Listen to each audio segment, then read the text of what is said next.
என் பெயர் மகாலட்சுமி. நான் பிரேம் நகர்லேருந்து வரேன். ஓகே, என்னோட கேள்வி என்னென்னா, இஸ்லாம் பெண்களுக்கு முழு சுதந்திரம் இருக்கா அப்படிங்கிறத என்னோட இல்லை. நான் பார்த்த என்னோட கருத்து என்னென்னா, நிறைய பெண்கள் பாதியில் படிப்பை நிறுத்திட்டு உடனே திருமணம் செஞ்சு அடுத்து குழந்தை அப்படின்னு அவங்களோட வாழ்க்கை முடக்கப்படுறதா நான் நினைக்கிறேன். இப்போ ஒரு 15 வயசில் ஒரு பொண்ணுக்கு கல்யாணம் இருக்கிறேன், அடுத்த வருஷமே ஒரு குழந்தை. அதை பார்க்க வேண்டிய நிலைமை. ஏன்னா 15 வயசுங்கிறதே ஒரு குழந்தை பருவம் தான் எனக்கு பொறுத்த வரைக்கும். அதை அவங்களுக்கு 1000 கனவுகள் இருக்கும். படிக்கணும், இன்னும் நல்லா பெருசாக சாதிக்கணும் அப்படிங்கிற கனவுலாம் இருக்கும். அதையெல்லாம் முஸ்லீம் ஆண்கள் முடக்கிறாங்களா அப்படிங்கிறது தான் என்னோட கருத்து. அதாவது சகோதரி என்ன கேட்குறாங்க அப்படின்னா, இஸ்லாம் பெண்களுக்கு முழு சுதந்திரம் தந்திருக்குதா? ஏன் அப்படின்னா, முஸ்லிம் பெண்கள் கல்வியில அவங்க பாதியிலே நிறுத்திடுறாங்க. கல்வியில பாதியிலேயே இடைநிறுத்தம் செஞ்சுட்டு திருமணம் செய்து கொள்றாங்க.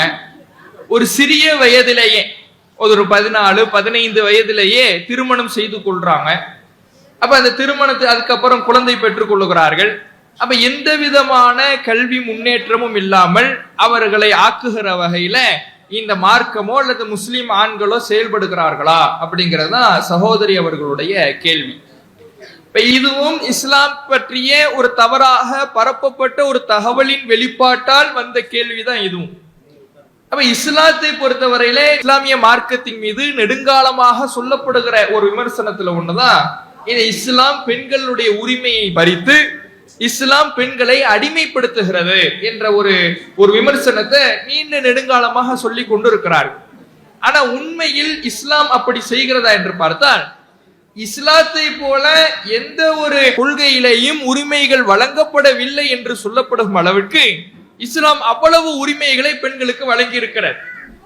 பெண்களுக்கு சொத்துரிமைக்கு இன்றைக்கும் போராடி கொண்டிருக்கிறார்கள் பல மக்கள்.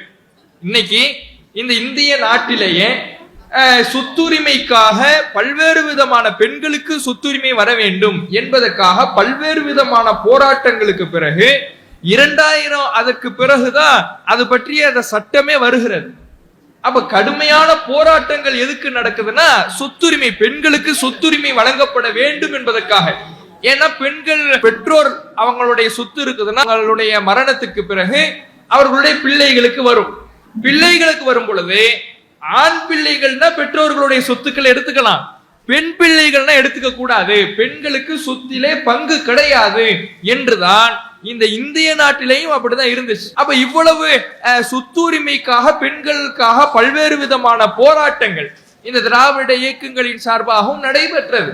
அப்ப அவ்வளவு பெரிய போராட்டங்களுக்கு பிறகு பெண்கள் இதற்கு சொத்துரிமைக்கான சட்டம் வருது. அந்த சட்டமும் முறையாக பெறப்படுதா? அந்த சட்டத்தின் மூலமாக முறையாக சொத்துக்களை பெற்றுக் கொள்ளுகிறார்களா என்றால் அதுவும் இல்லை. ஏன்னா கோர்ட்டுக்கு போனாதானே சட்டங்களா, கோர்ட்டுக்கே போகாம இவர்களுக்குள்ளே முடித்துக் கொண்டார்கள் என்றால் அங்கே அந்த சொத்துரிமை வழங்கப்படுவதில்லை. ஆனா இஸ்லாத்தை பொறுத்தவரையில 1400 ஆண்டுகளுக்கு முன்பாகவே நபிகளார் இந்த சொத்துரிமையை பெண்களுக்கு வழங்கினார்கள். குர்ஆன் எங்களுக்கு சொல்லுகிறது, ஆண்களுக்கு சொத்தில் பங்கு இருப்பதை போல பெண்களுக்கும் சொத்தில் பங்கு இருக்கிறது.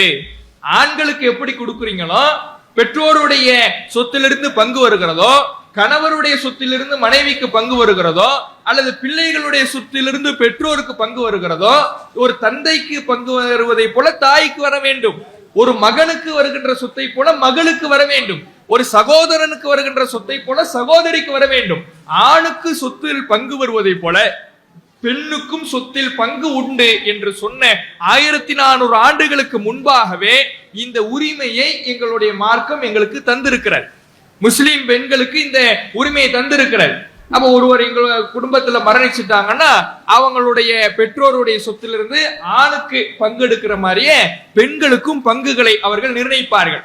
பெண்களுக்கு இத்தனை பங்கு, அவர்களுக்கு இத்தனை பங்கு வர வேண்டும், தாயாராக இருந்தா அவர்களுக்கு எத்தனை பங்கு, சகோதரியாக இருந்தா அவர்களுக்கு எத்தனை பங்கு என்று அந்த பங்குகளை எவ்வளவு கொடுக்க வேண்டும் என்பது உட்பட எங்களுக்கு சொல்லப்பட்டு, இதுவெல்லாம் அல்லாஹ் உங்களுக்கு விதித்த விதிகள், இந்த விதிமுறையை யாரும் மீறக்கூடாது என்கின்ற அளவுக்கு கண்டிப்போடு எங்களுக்கு இந்த சொத்துரிமை சம்பந்தமாக எங்களுக்கு சொல்லி காட்டப்பட்டிருக்கிறது.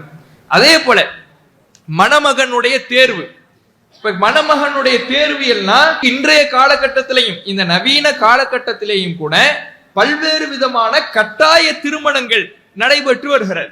கட்டாய திருமணங்கள்னா எப்படி? பெற்றோர் ஒரு மணமகனை பார்க்கிறாங்க, அந்த மணமகன் பற்றிய ஒரு விருப்பம் பெண்ணுக்கு இல்லைன்னா கட்டாயமா நீ நான் பார்த்த மாப்பிள்ளைய தான் கல்யாணம் முடிச்சுக்கணும், நம்முடைய சொந்தக்கார பையன் அல்லது நம்மை ஊரை சார்ந்த பையன், இவனை தான் நீ கல்யாணம் முடிச்சுக்கணும்னு பெற்றோர் கட்டாயப்படுத்துகிற நிலை இன்றைக்கும் இருக்குது. விருப்பம் இல்லாமல் திருமணத்தை சந்திக்கின்ற எத்தனையோ பெண்களுடைய வாழ்க்கை இன்றைக்கு பார்க்க முடிகிறது. ஆனா இஸ்லாம் 1400 ஆண்டுகளுக்கு முன்பாகவே பெண்களுக்கு மணமகனை தேர்வு செய்கிற உரிமையை தந்தது. 1400 ஆண்டுகளுக்கு முன்பாக நபிகளார் வாழுகிற பொழுது அவர்களிடத்துல ஒரு வழக்கு வருகிறது. ஒரு பெண்மணி தான் வழக்கு கொண்டு வராங்க. ஒரு நபிகளார் ஒரு ஆட்சியாளரா இருந்ததுனால அவர்கள்ட்ட ஒரு வழக்கை கொண்டு வராங்க. என்ன வழக்கு?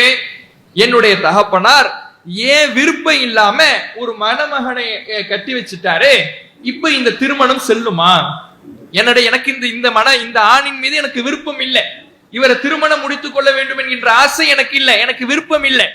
எனக்கு விருப்பம் இல்லாத ஒருவரை என்னுடைய தந்தை கட்டி வைத்து விட்டார், இந்த திருமணம் செல்லுமா அப்படின்னு கேட்கிறாங்க. அப்ப நபிகளார் ஒரு தீர்ப்பு வழங்குறாங்க, இல்ல செல்லாது. பெண்ணுடைய விருப்பம் இல்லாமல் நடைபெறுகிற திருமணம் அது திருமணமே இல்லை, அந்த திருமணம் செல்லவே செல்லாது என்று மணமகனை தேர்வு செய்கின்ற உரிமையை இஸ்லாம் அங்கே வழங்குகிறது. அப்ப பாருங்க, இன்றைக்கும் பெண்கள் எந்தெந்த உரிமைகளுக்கு போராடி கொண்டிருக்கிறார்களோ அந்த உரிமைகளை 1400 ஆண்டுகளுக்கு முன்பாகவே இஸ்லாம் தந்திருக்கிறார். சில உரிமைகளை போராடி ஒரு 50 ஆண்டுகளுக்கு முன்னால் பெற்ற சட்டங்கள் எல்லாம் இருக்கும், அதையெல்லாம் 1400 ஆண்டுகளுக்கு முன்னால இஸ்லாம் தந்திருக்கு. விவாகரத்து உரிமை பெண்களுக்கு இருக்குதான்னு பார்த்தா நம்முடைய நாட்டில் அது கிடையவே கிடையாது. அதுக்குதான் சொல்லுவாங்க, ஒரு பழமொழி கூட சொல்லுவாங்க, கல்லானாலும் கணவன் புல்லானாலும் புருஷன் அப்படிம்பாங்க. அப்படின்னா என்ன அர்த்தம்? கணவன் மரணித்து அவர் கல்லறை ஆயிட்டார், கல்லாயிட்டார்னாலும் அவர் அடக்கம் செஞ்ச இடத்துல புல்லு முளைத்து விட்டாலும், கல்லானாலும் சரி புல்லானாலும் சரி அவர் தான் கணவர். நீ மறுமணம் செய்து கொள்ள கூடாது. ஒருவர் உன்னை அடிச்சாலும் சரி துன்புறுத்தினாலும் சரி, கணவர் குடிகாரரா இருப்பார், குடிகாரர் இழுத்து போட்டு அடிப்பார், ஆனா பெண்ணுக்கு வாழ்வதற்கு விருப்பமே இருக்காது, ஒரு முடிவெடுப்பதற்கு இவர்களுக்கு உரிமை இருக்காது. நீ விவாகரத்துக்கு எல்லாம் கோரக்கூடாது, பெண்ணுக்கு அந்த உரிமை கிடையாது, அவன் என்னதான் செஞ்சாலும் அவனோட தான் வாழ வேண்டும், கல்லானாலும் கணவன் புல்லானாலும் புருஷன், அவன் இறந்தாலும் அவன் தான் உனக்கு கணவர், மறுமணம் செய்கின்ற உரிமையும் கிடையாது என்று இப்படியான சட்டங்கள் நம்முடைய நாட்டில இருந்ததை பார்க்கிறோம். ஆனா இஸ்லாம் எப்படி சொல்லுகிறது? ஆணுக்கு விவாகரத்து உரிமை இருப்பதை போலவே பெண்ணுக்கும் விவாகரத்து உரிமை இருக்கிறது. பெண்ணுக்கு விவாகரத்துக்கு அரபு மொழியில ஹுலா அப்படிம்பாங்க. ஹுலா அப்படின்னா பெண்கள் சொல்லக்கூடிய விவாகரத்து. இந்த பெண்கள் சொல்லக்கூடிய விவாகரத்து எப்படின்னா ஆண்களை விட எளிமையான சட்டத்தை பெண்களுக்கு கொடுக்குது. எல்லா இடத்திலையும் பெண்களுடைய விவாகரத்து என்பது கடினமாக ஆக்கப்பட்டிருந்தது, பெண்களுக்கு விவாகரத்து உரிமை இல்லை என்று சொல்லப்பட்டிருந்தது. இஸ்லாத்துல எப்படி சொல்லப்படுதுன்னா, ஒரு ஆண் விவாகரத்து செய்வதாக இருந்தால் கூட அதற்கு தக்க காரணத்தை சொல்லணும். யார் திருமணம் நடத்தி வச்சிருக்கிறாங்களோ அந்த ஜமாத்தார்கள், அந்த ஊர்க்காரர்கள் இருக்கிறாங்கல்ல, அவர்கள்ட்ட தக்க காரணத்தை ஆண் சொல்லணும். ஆண் தக்க காரணத்தை சொன்னாதான் அவனுக்கு விவாகரத்து கிடைக்கும். ஆனா பெண்ணுக்கு அப்படி இல்லை. பெண்ணுக்கு என்ன இல்லை, அவள் காரணத்தை வெளிப்படையாக சொல்ல வேண்டும் என்பது பெண்ணுக்கு இல்லை. அவளுக்கு விவாகரத்து உரிமை இருக்குது. ஏன்னா பெண் எளிதாக ஒரு ஆணை விட்டு விட்டு செல்ல வேண்டும் என்று நினைக்க மாட்டாள். அப்படியான பெண்ணே விவாகரத்து கோர வருகிறார் என்றால் அப்ப அதுல ஏதாவது ஒரு காரணம் இருக்கும். அந்த காரணத்தை இந்த பெண் வெளிப்படையாக சொல்ல தேவையில்லை என்று பெண்ணுக்கு விவாகரத்து உரிமையை கொடுக்குது. மணமகன் தேர்வு உரிமையை கொடுக்குது, விவாகரத்து உரிமையை கொடுக்குது, மறுமணம் செய்கின்ற உரிமை. கணவர் இறந்துட்டார், இவங்களுக்கு சின்ன வயதாக இருக்கும், கணவன் இறந்திருப்பார், ஒரு விபத்திலே இறந்திருக்கலாம் அல்லது நோய்வாய்ப்பட்டு இறந்திருக்கலாம். அதற்கு பிறகு ஒரு 30 வயதுல கணவனை இழந்திருக்கிறாங்கன்னா அவர்களுடைய பாதி வாழ்க்கை, இன்னும் அவர்களுடைய பாதி வாழ்நாள் அவர்களுக்கு ஆண் துணையே இல்லாம, அவர்களுக்கு ஒரு கணவர் என்கின்ற ஒரு பக்கபலம் இல்லாம அவர்கள் வாழுகிற நிலையை இந்த நாட்டு சந்தித்திருந்தது. சதி உடன்கட்டை ஏற வேண்டும் என்பார்கள். உடன்கட்டை ஏறணும்னா என்னது? அந்த கணவர் இறந்துட்டார்னா கணவர் எரிகின்ற அந்த நெருப்பிலேயே இந்த பெண்ணும் போய் விழுந்து இறந்து விட வேண்டும். திருமணம் ஆயிடுச்சு, கணவர் இறந்துட்டார்னா அந்த கணவர் எந்த நெருப்புல எரிந்து கொண்டிருக்கிறாரோ, அவருடைய உடல் எரிந்து கொண்டிருக்கிறதோ அதே நெருப்புல இந்த பெண்ணும் போய் விழுந்து எரிந்து விட வேண்டும் இப்படின்னு வச்சிருந்தாங்க. அதுவெல்லாம் ரொம்ப சமீபத்துல ஒரு 50 ஆண்டு 60 ஆண்டுகளுக்கு முன்பாகத்தான் இதுவெல்லாம் இல்லாம ஆணுச்சு. ஆனா 1400 ஆண்டுகளுக்கு முன்பாக இஸ்லாம் என்ன சொன்னது? நீங்கள் கணவர் இறந்து விட்டால் மறுமணம் செய்கின்ற உரிமை உங்களுக்கு இருக்கு. நீங்க விரும்பினா இன்னொரு திருமணம் செய்து கொள்ளலாம். உங்களுடைய கணவர் இறந்துட்டாருன்னா இன்னொரு திருமணம் நீங்கள் செய்து கொள்ளலாம் என்று அந்த உரிமையை இஸ்லாம் வழங்குது. அப்ப இவ்வளவு உரிமைகளை, சொத்துல பங்கு கொடுக்குது, மணமகன் தேர்வை கொடுக்குது, விவாகரத்து உரிமையை கொடுக்குது, மறுமணம் செய்கின்ற உரிமையை கொடுக்கிறது. ஒரு பெண் வேலைக்கு செல்வதாக இருந்தால் அந்த வேலைகளுக்கு செல்வதற்கு உரிமை கொடுக்குது, கல்வியை கற்றுக்கொள்வதற்கான உரிமையை கொடுக்குது, எல்லா விதமான உரிமையும் இஸ்லாம் கொடுக்குது. இப்படி கொடுக்கக்கூடிய இடத்துல இந்த பெண்கள் அடிமைப்படுத்தப்படுகிறார்கள் ஒரு விமர்சனம் வைக்கப்படுதுல, அது ஏன் அப்படிங்கிற ஒரு கேள்வி வரும்.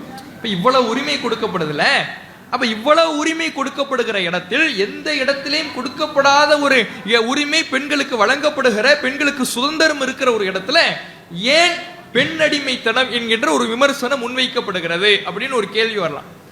அதுக்கு என்ன, அது ஏன் விமர்சனம் முன்வைக்கப்படுதுன்னா, இந்த பெண்கள் புர்கா அணிகிறாங்கல்ல, இதனாலதான். பெண்கள் என்ன பண்றாங்க? இஸ்லாமிய பெண்கள் புர்கா என்கின்ற ஒரு ஆடையை அணிகிறார்கள். இந்த ஆடை அணிகிற காரணத்தினாலதான் பெண்களுக்கு பெண்ணடிமைத்தனம் செய்கிறது அப்படின்னு சொல்றாங்க. முதல்ல இந்த ஆடையை பத்தி தெரிஞ்சுக்கணும்.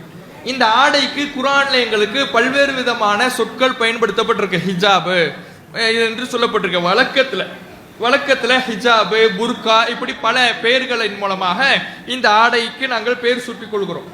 இப்ப இந்த ஆடை எதற்காக என்றால் ஒரு பெண் அணியக்கூடிய ஒரு ஆடையாக சொல்லுகிறது. இது ஒரு பெண்ணுக்கான பாதுகாப்பாக அமைகிறது. பெண்ணுக்கான பாதுகாப்புனா என்ன?